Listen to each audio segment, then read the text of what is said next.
Hi, this is Taylor with the Public Speaking Blog. Let's talk about volume, tempo, and pauses during a speech. These are all three things that you need to practice when practicing your speech. And these are all three things that are going to help people remember you for a good or a bad thing. So volume is really important because if you're too quiet, then your audience is maybe going to mishear you or forget what you have to say. On the other hand, if you're too loud, then people are going to be very quick to disregard what you're saying because they don't like how loud you're talking. So find a happy medium. In addition to that, make sure you're projecting your voice to the last person in the room or the back of the room. And we've talked about that in another video. So let's go over tempo. Tempo is going to be what makes people sound nervous. So when someone is talking very quickly, then it gives you the appearance that you're potentially nervous. It's because when we're nervous, we tend to shorten our pauses and substitute our pauses for but, like, and often but, which is my least favorite idle word. So tempo. When practicing your speech, lengthen your vowels to the point where you're in a consistent tempo.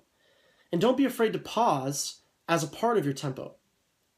So if I'm speaking too fast, then a speech that I wrote that should last 2 minutes and 30 seconds might only last 1 minute 15 because I'm speaking too fast. And when you speak too fast, you stumble over your words, and it gives the audience an opportunity to miss some of your subject matter. So volume and tempo are extremely important when practicing your public speech. Now let's talk about pauses really quickly. What people tend to do is they get really uncomfortable with short 2-second pauses, especially if they're using a pause to kind of gather themselves.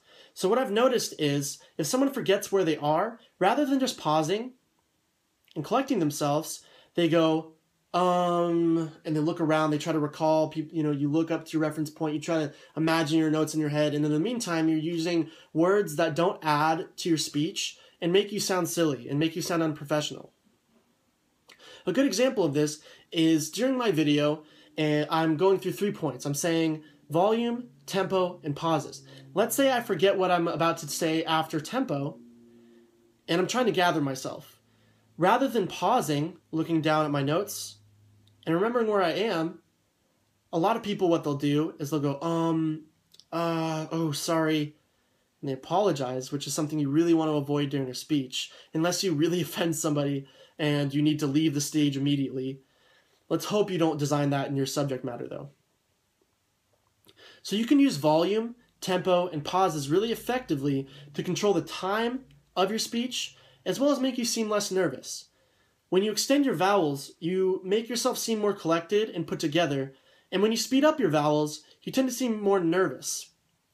So those are a few things that I think that you need to keep in mind when practicing your speech, as well as delivering your speech. Another quick little tidbit about tempo. If you're nervous and you notice that you're talking too fast, you can immediately recognize that in your head and slow down your vowels. Stretch out your vowels so that you seem less nervous, even if you're breaking apart inside. If you have any questions about volume, tempo, and pauses, put them down below or email me at thepublicspeakingblog@gmail.com.